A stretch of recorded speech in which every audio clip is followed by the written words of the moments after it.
In my first assignment in Bridgewater, I was graced to be able to go on 3 service trips with students from Bridgewater State University. These trips had the students give up 2 weeks of their spring or winter break in order to work with people who were experiencing homelessness or other challenges.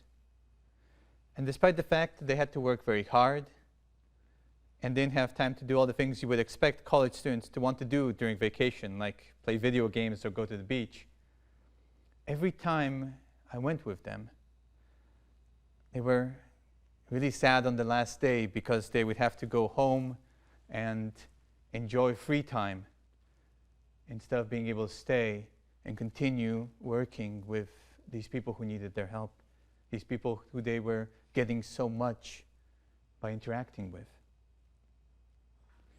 I got to thinking about that in relation to the Beatitudes. And in that list of ways to be happy that Jesus gives us, we see something similar going on. Because Jesus' recommendation really goes in the opposite direction than I think popular wisdom would say happiness is found.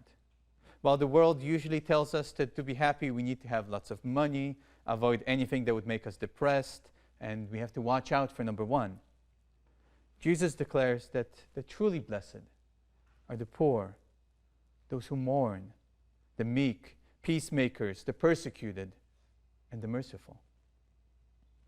It only starts to make sense when we realize that Jesus is calling on us to find our happiness outside the constant chase after pleasure that characterizes the worldly approach to things.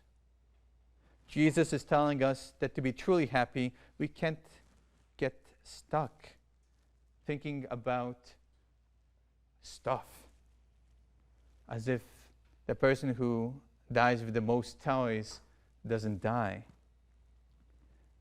To be truly happy, we need to live a life that makes us godlike.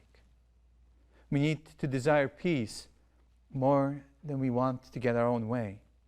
We need to show mercy to those who have failed us in some way rather than trying to get revenge.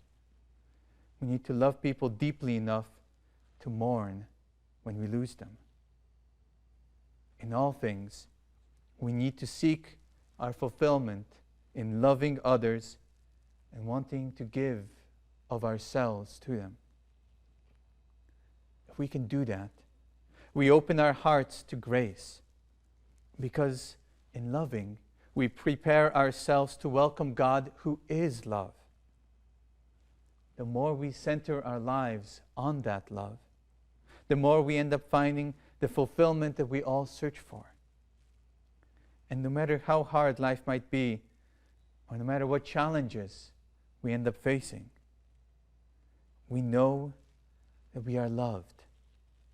We know that we're not alone. We know that God is with us, and that He will give us the peace and the joy that we search for in this life, and prepare us for eternal happiness in the world to come.